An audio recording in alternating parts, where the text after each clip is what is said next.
10 seconds.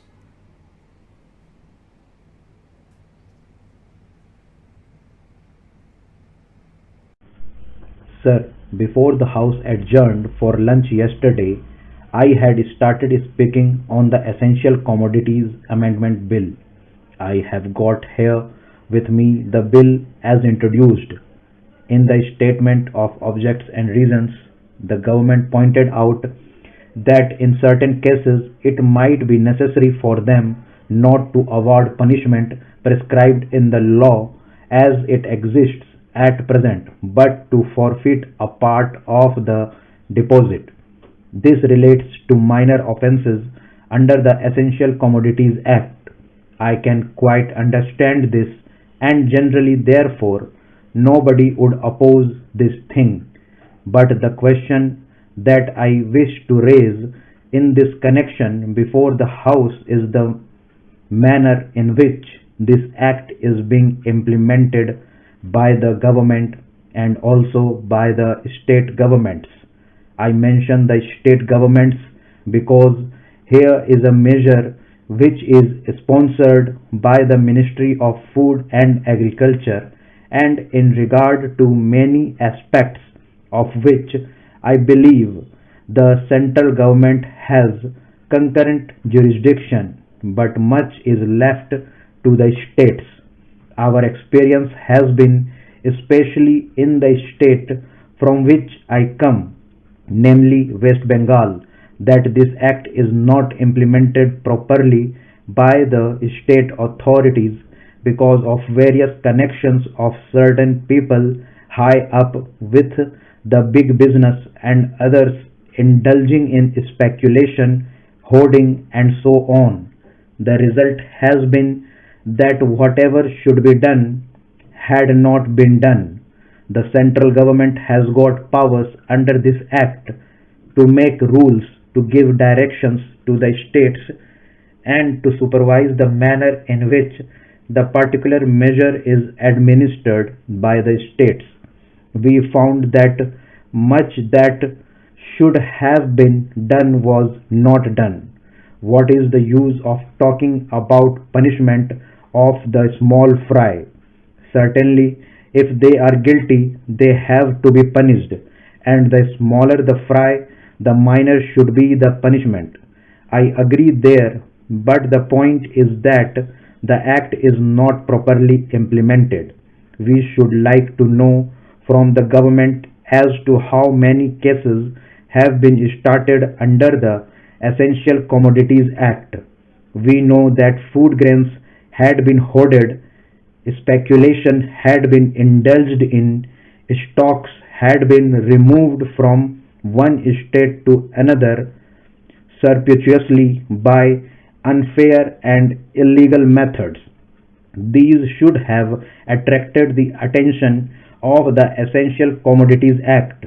The act was passed in this parliament with a view to putting a check on speculative rise in prices. When it came to the question of practical implementation of this measure, we found that the government had failed. Now government should say something about it.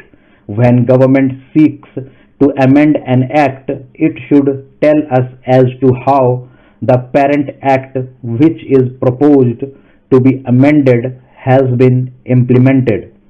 Is it the contention of the government that difficulty arises because this particular provision is not there in the act? Are government in trouble because they do not know how to deal with the smaller fries?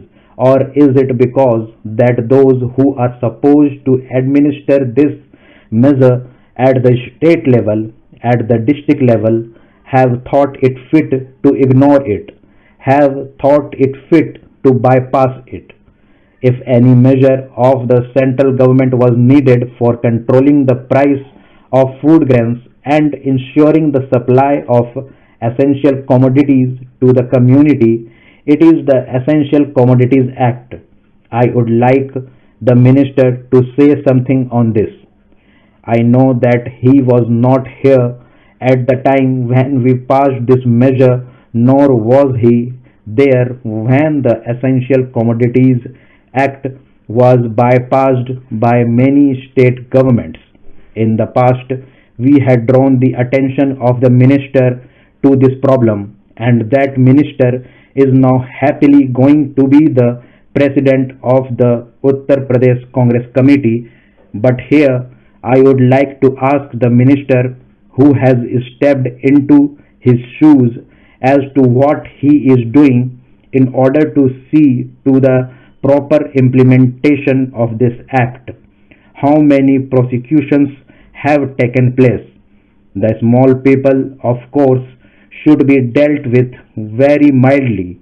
I agree and I support the measure, but taking the law as it is today without this amendment, it empowers government to deal very effectively so far as the provisions of the law go with the big traders, wholesalers, and profiteers.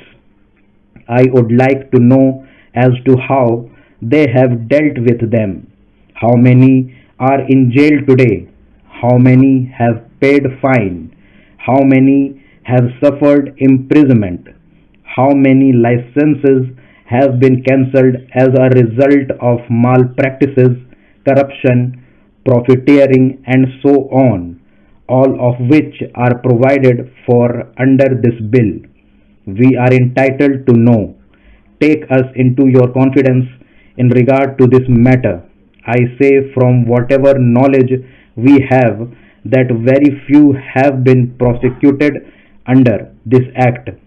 If it is so, it is not because our black market trade has suddenly become white market trade or those impious people have suddenly become virtuous with the succession in the office of the food minister by a new man.